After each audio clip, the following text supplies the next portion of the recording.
গোপালগঞ্জে এই মুহূর্তে থমথমে পরিস্থিতি বিরাজ করছে। দর্শক, কালের কণ্ঠে আমি খন্দকার আসিফুজ্জামান এই মুহূর্তে আপনাদেরকে সরাসরি সংযুক্ত করেছি গোপালগঞ্জের লঞ্চঘাট থেকে, যেখানে আজ মূলত হামলার এবং সহিংসতার মূল ঘটনাটি ঘটেছিল।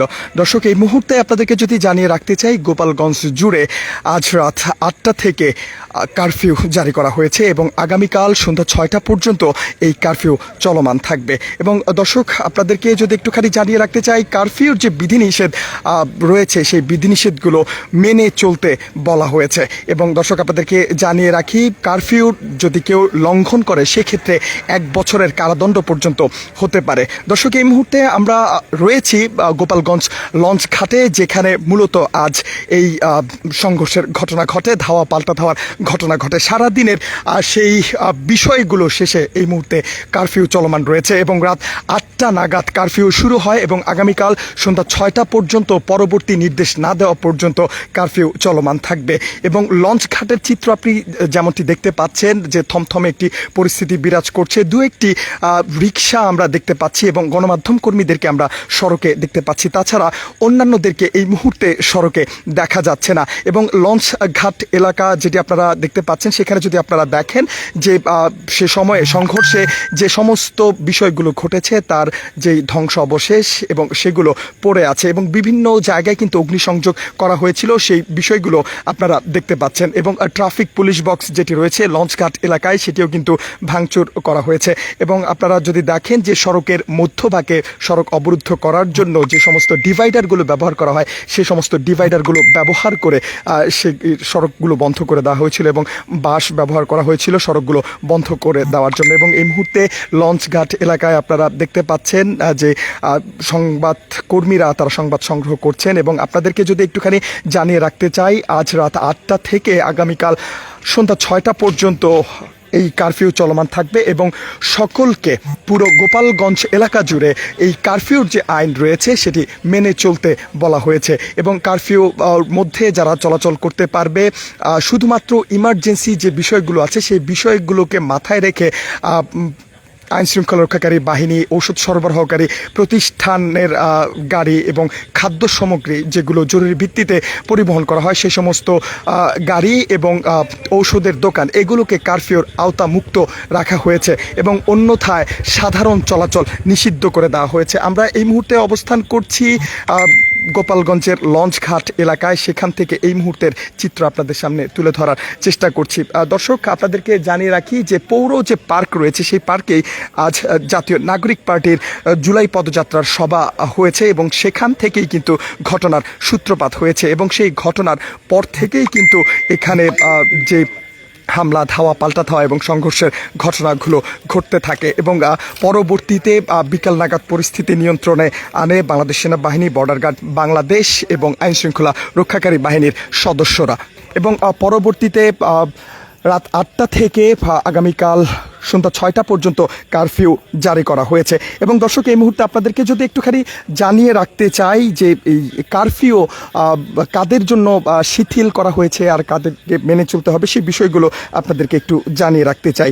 এবং আপনাদেরকে শুরুতেই যদি জানিয়ে রাখি যে যদি কেউ এই কারফিউ আইন লঙ্ঘন করে তাদের কি শাস্তি হতে পারে সেটি আপনাদেরকে একটুখানি জানিয়ে রাখতে চাই।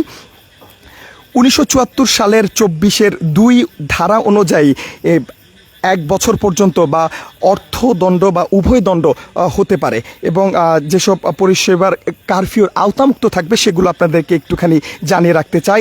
আইন শৃঙ্খলা রক্ষার্থে সম্পৃক্ত জনবল ও যানবাহন, খাদ্যদ্রব্য এবং খাদ্যদ্রব্য বহনকারী যানবাহন ও জনবল, হাসপাতাল, অ্যাম্বুলেন্স এবং চিকিৎসা সেবা প্রদানকারী জনবল ও যানবাহন, গুরুতর অসুস্থ ব্যক্তি এবং উপযুক্ত প্রমাণ সাপেক্ষে চিকিৎসা সেবা গ্রহণকারী ব্যক্তি, জ্বালানি সরবরাহ কাজে নিয়োজিত জনবল ও যানবাহন, ফায়ার সার্ভিস অ্যান্ড সিভিল ডিফেন্সে নিয়োজিত জনবল ও যানবাহন, বিমানবন্দরে যাওয়া আসার ক্ষেত্রে এয়ার টিকিটধারী ব্যক্তি, জরুরি পরিষেবার সঙ্গে নিয়োজিত জনবল ও যানবাহন, একান্ত মানবিক প্রয়োজনে পুলিশ কমিশনার বা তার মনোনীত প্রতিনিধির ইস্যুকৃত পাসধারী ব্যক্তি কারফিউর আওতামুক্ত থাকবে। এবং আপনাদেরকে জানিয়ে রাখি, আগামীকাল সন্ধ্যা 6টা পর্যন্ত এই কারফিউ চলমান থাকবে। এবং দর্শক, আপনাদেরকে তো জানিয়ে দেওয়ার চেষ্টা করেছি এই মুহূর্তে গোপালগঞ্জের কারফিউর সর্বশেষ পরিস্থিতি। আপনাদেরকে যদি একটুখানি দেখানোর চেষ্টা করি, আপনারা সামনেই যে গেটটিকে দেখতে পাচ্ছেন সেখানেই কিন্তু পৌর পার্ক, এবং সেই পৌর পার্কেই কিন্তু আজ জাতীয় নাগরিক পার্টির যে জুলাই পদযাত্রার সভা সেটি অনুষ্ঠিত হয়। এবং সেই সভার আগেই সেখানে হামলা চালানো হয়, সেখানে বেশ কয়েকটি ককটেল বিস্ফোরণ হয় এবং সেখানে থাকা যে চেয়ারগুলো ছিল সবাই সেই চেয়ারগুলো ভেঙে ফেলা হয়। পরবর্তীতে এই পরিস্থিতির মধ্য দিয়েও জাতীয় নাগরিক পার্টির যে জুলাই পদযাত্রার যে গাড়িবহর সেটি গোপালগঞ্জে এসে পৌঁছায় এবং তারা সেখানে সমাবেশ করেন। এবং পরবর্তীতে সভা শেষ করে যাওয়ার পথে জাতীয় নাগরিক পার্টির গাড়িবহরে হামলা চালানো হয় এবং তারপরেই কিন্তু শুরু হয় ধাওয়া পাল্টা ধাওয়া এবং অবরুদ্ধ হয়ে যায় জাতীয় নাগরিক পার্টির গাড়িবহর। সেখানে আইন শৃঙ্খলা রক্ষাকারী বাহিনী তারা পরিস্থিতি নিয়ন্ত্রণে আনতে কাজ করে। তবে দীর্ঘ সময় এই ঘটনা ঘটতে থাকে এবং বাংলাদেশ সেনাবাহিনীর পক্ষ থেকে তখন নিরাপত্তা জোরদার করা হয় এবং পরিস্থিতি সন্ধ্যা নাগাদ নিয়ন্ত্রণে আসে। এবং আপনারা যেমনটি জানেন যে শেষ পর্যন্ত জাতীয় নাগরিক পার্টির দক্ষিণ এবং উত্তরাঞ্চলের আহ্বায়ক সহ নাহিদ ইসলাম, আক্তার হোসেন সহ অন্যান্য নেতাকর্মীদেরকে বাংলাদেশ সেনাবাহিনীর যে এপিসি সেই এপিসিতে করে কিন্তু গোপালগঞ্জ থেকে নিরাপদে নিয়ে যাওয়া হয় এবং পরবর্তীতে কারফিউ জারি করা হয়। এবং আজ রাত 8টা থেকে আগামীকাল সন্ধ্যা 6টা পর্যন্ত এই কারফিউ চলমান থাকবে। এবং এই কারফিউতে কোনো ধরনের সাধারণ মানুষের যে সাধারণ চলাচল সেটি বন্ধ থাকবে এবং কারফিউ আইন অমান্য করার ক্ষেত্রে 1 বছর এবং অর্থদণ্ড হতে পারে অথবা উভয় দণ্ডে দণ্ডিত হতে পারে। এবং শুধুমাত্র যারা জরুরি সেবার কাজে নিয়োজিত তারা যাতায়াত করতে পারবেন এবং যারা পাসধারী টিকিটধারী যারা বিদেশ গমনের ক্ষেত্রে যাদের টিকিট রয়েছে তারা চলাচল করতে পারবেন। এবং জরুরি ঔষধ পরিবহনের কাজে যারা নিয়োজিত তারা এই কারফিউর আওতামুক্ত থাকবেন এবং চিকিৎসা সেবা নিতে এবং পরিপূর্ণ প্রমাণ সহকারে যদি কেউ চিকিৎসা সেবা নিতে যান সেক্ষেত্রে তারা কারফিউর আওতামুক্ত থাকবে। এবং অন্যথায় অন্য সকল ধরনের সাধারণ চলাচল, দোকানপাট, বাজার সব কিছু বন্ধ রাখার নির্দেশনা কারফিউতে রয়েছে। দর্শক, আমরা এই মুহূর্তে অবস্থান করছি গোপালগঞ্জের লঞ্চঘাট এলাকায়, যেখানে আজকে এই ঘটনাটি ঘটেছে এবং সেখানের চিত্র আপনাদের সামনে এই মুহূর্তে তুলে ধরার চেষ্টা করছি। সঙ্গে রয়েছে খন্দকার আসিফুজ্জামান। এবং দর্শক, আপনাদেরকে যদি একটুখানি দেখানোর চেষ্টা করি, আপনারা দেখবেন যেখানে আসলে এই ঘটনাটি সংঘটিত হয়েছিল লঞ্চঘাট এলাকা এবং পৌর পার্ক এলাকা, ঠিক তার মধ্যভাগে আমরা দাঁড়িয়ে আছি। এবং তার আশপাশের চিত্র যদি আপনাদেরকে একটু দেখানোর চেষ্টা করি তাহলে আপনারা দেখতে পাবেন যে সকল ধরনের দোকানপাট কিন্তু বন্ধ রয়েছে এবং সকল ধরনের দোকানপাট বন্ধ রাখতে হয়েছে। যেহেতু কারফিউ চলমান রয়েছে সেহেতু সকল ধরনের দোকানপাট বন্ধ থাকবে এবং সাধারণের যে চলাচল সেটি বন্ধ করে দেওয়া হয়েছে। এবং জরুরি প্রয়োজন ছাড়া, জরুরি ভিত্তিক যে সমস্ত কাজগুলো আছে সেগুলো ছাড়া কেউ সাধারণ চলাচল করতে পারবে না। যদি কেউ কারফিউ আইন অমান্য করে সেক্ষেত্রে 1 বছরের কারাদণ্ড, আর্থিক দণ্ড অথবা উভয় দণ্ডে দণ্ডিত হতে পারে। এবং এই মুহূর্তে যদি আপনাদেরকে একটুখানি দেখানোর চেষ্টা করি, আশপাশের যে দোকানপাটগুলো রয়েছে সেগুলো কিন্তু পরিপূর্ণভাবে বন্ধ করে দেওয়া হয়েছে, সেগুলো বন্ধ থাকবে। এবং আপনারা দেখতে পাচ্ছেন এটিএম বুথ যেটা রয়েছে সেটাও বন্ধ রয়েছে এবং পাশের যে দোকানপাটগুলো আছে সেগুলোও কিন্তু বন্ধ রাখা হয়েছে।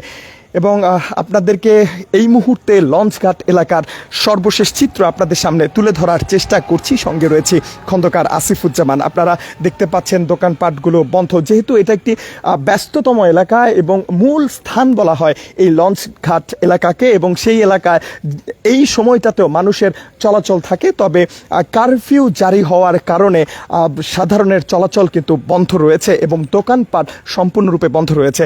এবং আপনাদেরকে যেমনটি দেখাচ্ছিলাম যে জরুরি সেবার যে এটিএম বুথ যেহেতু 24 ঘন্টা খোলা থাকে তবুও এখানে কিন্তু বন্ধ করে রাখা হয়েছে।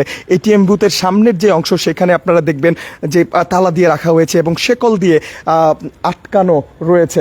এবং আপনাদেরকে যদি একটুখানি দেখানোর চেষ্টা করি, আশপাশের যেই যানবাহন যেগুলো চলছে, যারা শহর থেকে আজ দিনের বেলা রওনা হয়েছিলেন গোপালগঞ্জের উদ্দেশ্যে আসার জন্য, তারা কিন্তু পথিমধ্যে দীর্ঘ সময় যানজটে, তীব্র যানজটে আটকা পড়ে যান এবং 20 কিলোমিটারের অধিক জায়গা জুড়ে তীব্র যানজট সৃষ্টি হয় এবং সড়কের মধ্যভাগে বড় বড় গাছ কেটে ফেলে রেখে সড়ক বন্ধ করে দেওয়া হয়, অবরুদ্ধ করে দেওয়া হয়, যে কারণে দীর্ঘ যানজটের সৃষ্টি হয়। এবং এই দীর্ঘ যানজটের কারণে যেখানে ঢাকা থেকে গোপালগঞ্জে আসার যে সময় 3 থেকে 4 ঘন্টা, সেখানে অনেকের 9 ঘন্টারও অধিক সময় আজ লেগে গেছে এবং তারা কারফিউ থাকা সত্ত্বেও তারা এই মুহূর্তে সেই সর্বশেষ যানজট অতিক্রম করে তারা নিজ নিজ এলাকায় ফিরছেন। তেমনই কিছু যানবাহন আমরা দেখতে পাচ্ছিলাম এবং ব্যক্তিগত গাড়ি দেখতে পাচ্ছিলাম। তাছাড়া শুধুমাত্র গণমাধ্যমের এবং আইন শৃঙ্খলা রক্ষাকারী বাহিনীর যানবাহন ছাড়া আমরা কিন্তু এই মুহূর্তে কোনো ধরনের সাধারণ গণপরিবহনের যানবাহন আমরা দেখতে পাচ্ছি না।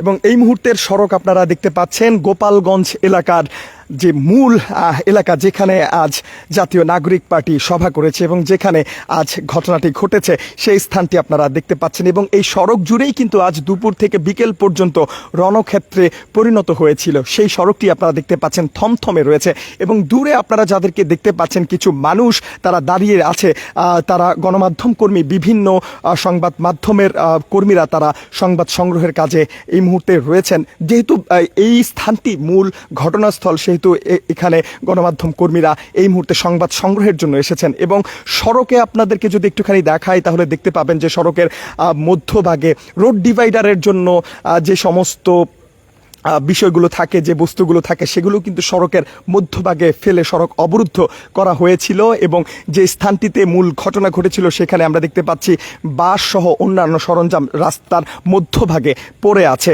এবং সেখানে আমরা দেখতে পাচ্ছি ধোঁয়া উঠছে এবং সেখানে একটি ট্রাফিক পুলিশ বক্স ছিল, সেই পুলিশ বক্সটি ভাঙচুর করা হয়েছে। এবং লঞ্চঘাট এলাকার এই মুহূর্তের চিত্র আপনারা দেখতে পাচ্ছেন। লঞ্চঘাট এলাকায় আমরা রয়েছি, সেই লঞ্চঘাট এলাকার চিত্র পুরোপুরি থমথমে পরিস্থিতি বিরাজ করছে। দর্শক, কালের কণ্ঠে রয়েছি, খন্দকার আসিফুজ্জামান গোপালগঞ্জ থেকে সরাসরি আপনাদেরকে সংযুক্ত করেছি।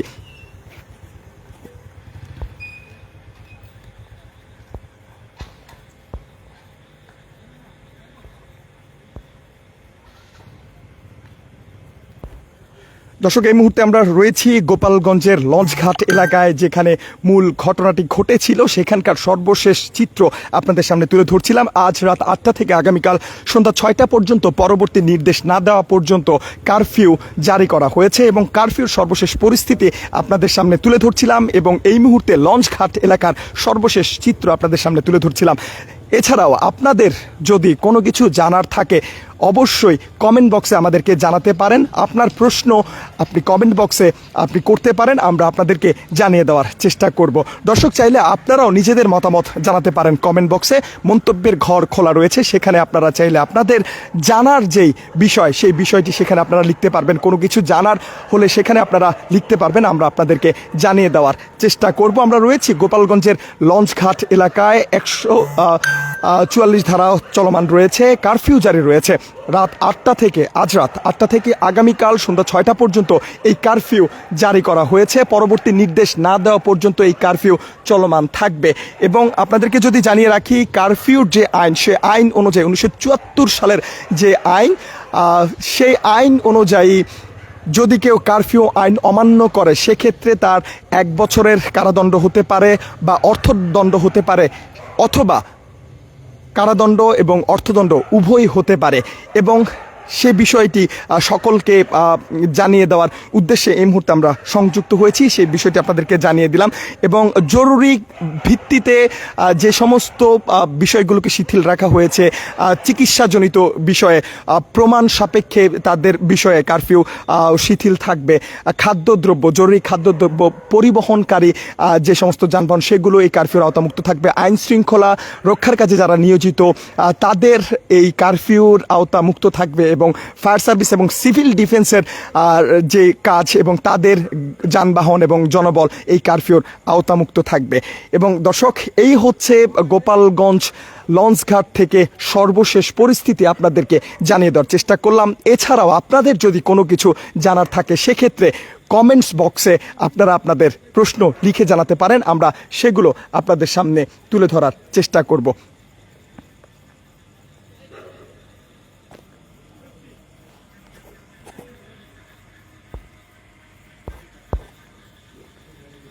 দর্শক, সবার আগে সর্বশেষ সংবাদ জানতে কালের কণ্ঠের সাথে থাকার আহ্বান জানিয়ে এই মুহূর্তে গোপালগঞ্জের লঞ্চঘাট থেকে বিদায় নিচ্ছি। পরবর্তী আপডেট নিয়ে আবারও আপনাদের সামনে হাজির হব। ততক্ষণ পর্যন্ত কালের কণ্ঠের সঙ্গে থাকার আহ্বান জানাচ্ছি। খন্দকার আসিফুজ্জামান, কালের কণ্ঠ, ঢাকা। কালের কণ্ঠ, গোপালগঞ্জ।